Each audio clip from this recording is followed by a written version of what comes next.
State asi frame manung da laiba mingshela kaibaga pangkhak oire oja MP Bimo na phongdorali Manipur si India gi state ama oina di leiri adubu state asi manung da kaire state asi frame manung da laiba mingshela kaibaga pangkhak oire masi fotlaba sumawong taroi maram aduna frame manung gi mingshela asi hongdokpa makthau tai Lok Sabha gi MP Dr. Angomcha Bimo na koijam na phongdorakri jasi wafam de kay thanbinga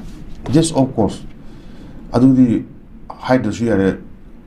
jiksa maninga sadi hangai question me amsida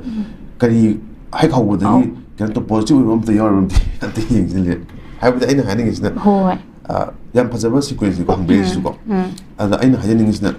he khau da gi ai kumje question me amsida answer me amsida Manipur da normalcy na tag Manipur si gyan tare mata Manipur si nungaire hai bi kari yor gi an oza bi mon la hai bi ba fum du yam su mo fum ni manam di yes apai gi kai ba shattered hai ba ni ko glass pot pe aro hai ba Outside the yes, akwai zu hingdabdi yade, honadabdi yade, akwai gi chakchadabdi yade. Ado glass to tugai kan tugai, hai question later. That accountability has to be fixed. Glass to kan tugai ram hai question duai ne. Ado masi matang su ka khanbi pai. Ado damage has been done. Damage has been done. Kai gre toy gre akwai gi shock re to thok re hai kan su akwai gi hingdabdi yadam ni na. The way forward to come into the high wine. And so the appointment, meeting a much more total have a diary. Haying the commanding himba, Aduga Tani, Matuna command over Tato, Matuna command over heavy cushion, long term plan, and Mahajavatago, where every political inputs and academic labor, academic stations, Mamsi, Yamna, Matota, Dra and Kale, and Kanjava Canadi. Madam, the city timings is the Mayam Puno Honamina consider Hogi. Pujin Bajavatar. United it was stand some lower cans the miam pulla cans the put the income in the banata target.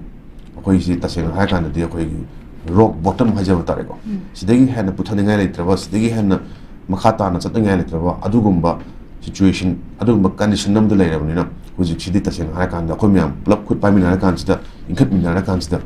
Hingana Honava development Lactagosu government side the Gam Lacadano, Kataga, Ladiva. Demonstrations in the Kram Kan Hingal to have Tamang and Drina, upon one of them saying Kram of Honavano have a cancer, Levaxi, Maru of the Tasin Nakomiam, Chat Taiva, Adumba, Low Migo. Levision, I'm missing, I'm missing Hajavatari. Apoy Leva Miam, Apoy interest, since the Apoy government Ogera, Amano Ogera, Apoy. Inward ama happy with Matotara, Hennekane, who's actually low Pantani unit, Natra. This is the farmer sings the Matic Java, equipment Pivina, Matic Java, subsidy Pivina, Matic Java, quite hard happens at the time for the Manipur, Yaramorigo, half of them. Madam, the Aquina label lums, the hard lam, the Wallamane. I do alternative method, Chingam, Tonarama Sue, I do Ching the Yankana Harhanade. I don't know. Masigumba policy since Laibaki Tungi Koina, Chatpayava, Kaina Pay, command of Sugar Highway Mamsi, put the Kanam Americans the Uzikandi Mikudimo Hinana and Tom wherever except for maybe Hannes and Pina, Laivana Tragapay can Hajavatarigo. 1% come Hajavatar, 99% the wire, and 99% the command of the have the cushion wine. Ozabi Mul Habido, my concern, 99% Kineo. And Madugi, the river concerned to the command of the way forward to command of Lahangadagi House Masu, Yamna Maruwe, and a Kale. We have to be a little bit optimistic with Musbatai, Madam the Adun pessimistic when I target the yes, condition ma'am send the question, no idea, amateur lecture, I'll tag you. Kitten, okay, how be another, same by another, hing by another, book and by another, more with the same the Yadi, hence my terms again. July Mapangi strike is him Sabalori or PM Modi Lakatabuse. Sida Harris the Tasi Prime Tasi the Prime Minister Laktrabadi Parliament among the protesters when he had was sorting command from Dora Liko. India the Labour Corporation of the Bang and Chingbasing Sanjao Pibasing that Pitokuna privatized story buses sing me singi ink tapa ambasung na hetuna tambibani hayabduna Tasi Mapanda Laibaksin Batuna Pangtoka the river General Strike the Magda. Same Sabalore Haina All India Trade Union Congress Manipur Branch Ki General Secretary L. Sotin Kumana Fundurkri. oja sigi matang da di ojana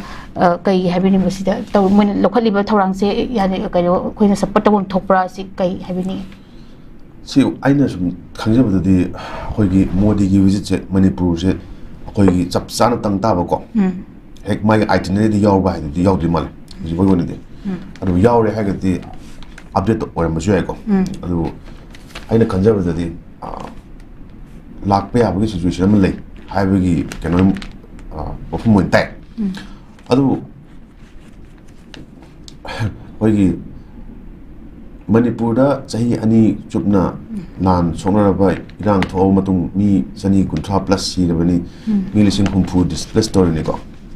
sigi mathakta economy se tasena hai kan da di cripple wa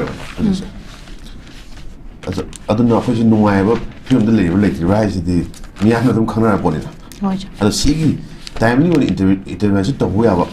khoji na ri ngai da haita ne na ba hore ne sida khoji kitang khoji hida am kapi ba or medicine na thambi ba na therapy to biam ta ga di laina du yam thunu chu phaidina hoja adu mota laina ro sum lehla kan se sum lehla kan chai ni shu kan sida ai shu changam chang kan sida khoji doctor lakani haida ne ha patient sum da siram dai da khoji doctor chai ni ani da cry le bilu ge haibagi wahang ama hangoi do adu wahang do hang mangam da miya ma thol ta ga yes thol kan khale ba ko maduna karam no ha kan sida khoji political party gi leisure ma gi wing singi kano hajab tare ko kaya ching but moju tasen ha kan di statorians ne moju community sigi miya ma tane ko ana makoi su wada bra makoi no an le bra ha ko shni wa ne ni ka de thola kani amadu su comment to thokno ha di khoi gi le na khambe mo ne mamang su ha na khoi gi ai di pa chonga pe pe lak pa ne ha ba ma yaw da ne social media da adu gi vote da thola mi me am yo ma shai ko after all khoi vote su lu pa la sing mai wa ani hum lo mai ba matam ni na adu akhoi gi thoi ba tung da hogri ba di mang la to me am sing nungai ba kai le gi sni ai sai di ai ha je ba series of questions sing da tung ne yeng mo su nungai ba mo le tre since May 3rd ko 2023 adu hujik mo su nungai ba kai le gi adagi lengak ni le ba mo sina am ti yeng koi kha thong le ba akoi gi nala kano mati ang tang le ba asimo semangam de adu time bomb ne kai na ha kan ji da adu ka de effect ole DM college ki manung gi da effect on ra hoy mai re mya gi akoi gi educational atmosphere disturb to ra manam di traffic na divert to ne adu ta ga di nungai ba macha mo le tra ba akoi gi traffic to ga lambi do oi ga cha na bu oi ga health to oi ga akoi gi chat pa da oi ga haksel gi da oi ga series da akoi modi akoi tara modi la pa kan la en kan bi na ara tara no kan da es la o akoi mai ma ta phang ge ha mi khadi le gi ni ko adu mission ju no koi mun ye ga da se adu di politician ga hona bi ne by nature ko adu akoi na ma se public na with arms wide open koi harau je nang la pa ha si man ok to ri ha ko ni wa ne adu wa ta ga di amna aruba situation le ta ja akoi lebak si gi miam si gi mentality se amai sa kita ga di koi khangjadre adu taseng na ma yu ji ga koi gi AITU si gi ma gi le ba keno si di yamna merited oi ba ha wa ta di yes koi nang nang kai le yu ge huji koi siam dai se waram dai luan dai se la ka ke do ga ai no ha bi gi a symbol of protest ha ja ba ta ko protest ni ma la pi la ke la wa du khangjadre adu la ta ga di koi gi mo koi gi le ba kano gi side gi di I took side gi di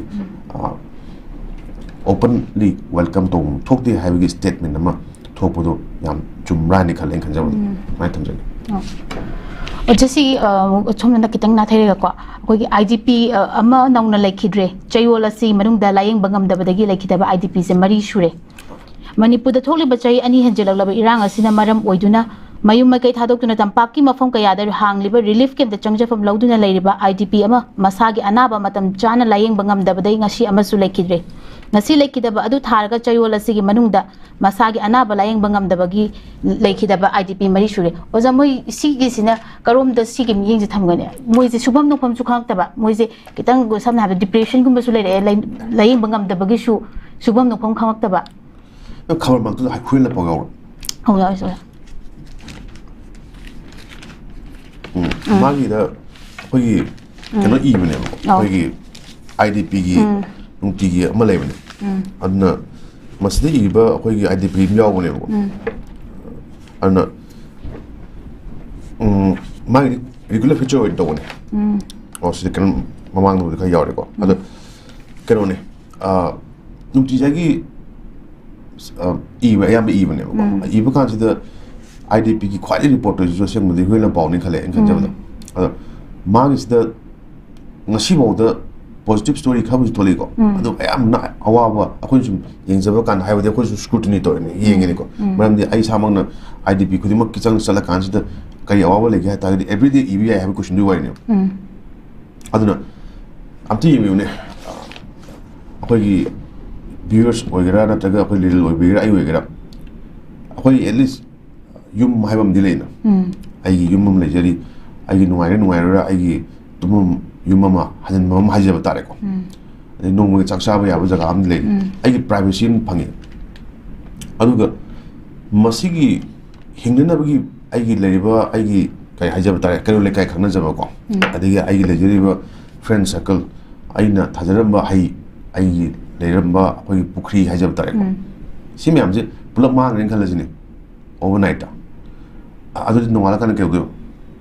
yam lu do da plus nangi tamjaramba nangi shen khara manga masura nangi business tamjaramba establishment sakhibe loin to yata ne je an akoi IDP sing sida aine khwai focus to han jeni ngi adugi hangdu kan ofum di wai ne